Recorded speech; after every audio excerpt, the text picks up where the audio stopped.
I don't think we fully understand the impact because I don't think we've been treating patent portfolios as an economic asset. I don't think we've been, certainly don't think that there are private academic sources that have maintained data sets on patents. So you can certainly do patent counts and numbers. But I don't know if we've done the kind of in-depth analysis yet with those patent data sets to understand where the concentrations are. And those are usually just raw numbers of patents. They don't really tell you the economic value. Someone, the government or someone would have to go into the companies and try to get numbers based on licensing revenues, sales revenues that are linked or attributed to those patents. And we certainly don't have an overall strategy for managing patent portfolios.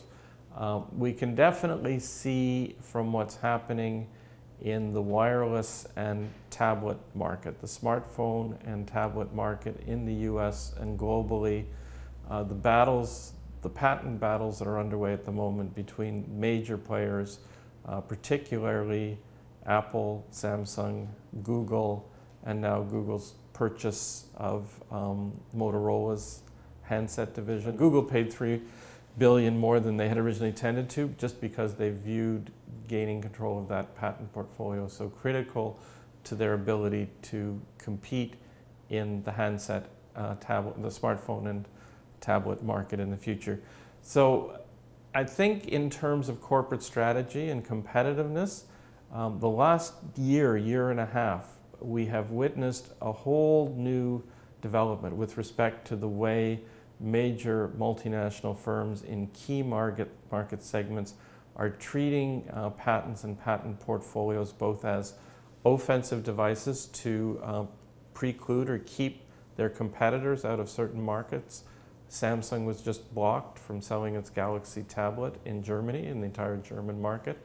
And then the reaction is that other firms are actively going out and acquiring patent portfolios as a defensive stance to prevent themselves from being blocked from entry into certain markets.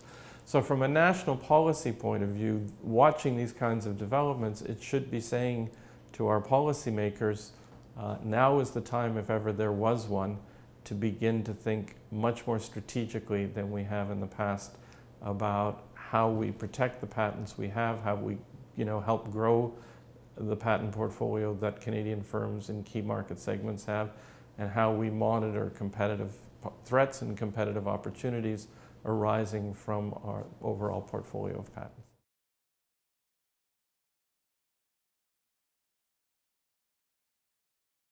Well, we took the data that Thomson Reuters maintains on mergers and acquisitions of Canadian companies, particularly small and medium-sized enterprises, and we matched that up with a database we have of Canadian patents from the 1970s to the late 2000s. And then did accounts of the number of firms, number of patents that were actually held by firms that were acquired. And as you said, we found a considerably large number of the SMEs that were being acquired had quite significant patent portfolios and quite valuable. So we don't have a, we have the Foreign Investment Review Agency, which reviews a certain level of takeovers and acquisitions in this country. I don't think they've ever looked at patents or in depth or viewed patents as a serious criteria. And the evidence from this particular small study we did would suggest that we need to start paying much more close attention to the patent portfolio component of any takeovers and acquisitions that are occurring.